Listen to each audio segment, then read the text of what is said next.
பண்ணணும். ஏன்னா நான் எங்கள் ஊரில் எங்கள் கடைக்கு பக்கத்தில் அப்படி ஒரு லாட்டரி டிக்கெட் வச்சுருக்கிறேன். நிறைய மனிதர்களை பார்த்துருக்கேன். அவங்கக்கிட்ட காசு இருக்காது.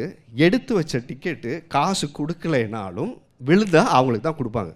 அதை இந்த படத்தில் ரொம்ப நேர்த்தியாக ரொம்ப அழகாக பதிவு பண்ண கல்ச்சர் இருக்குல்ல, அது ரொம்ப ரொம்ப அலாதியானது. ஏன்னா நிறைய படம் பணத்தை சம்பாரித்து கொடுக்கும். ஆனால் இந்த படம் நிறைய மனிதர்களை சம்பாரித்து கொடுத்துருக்கு.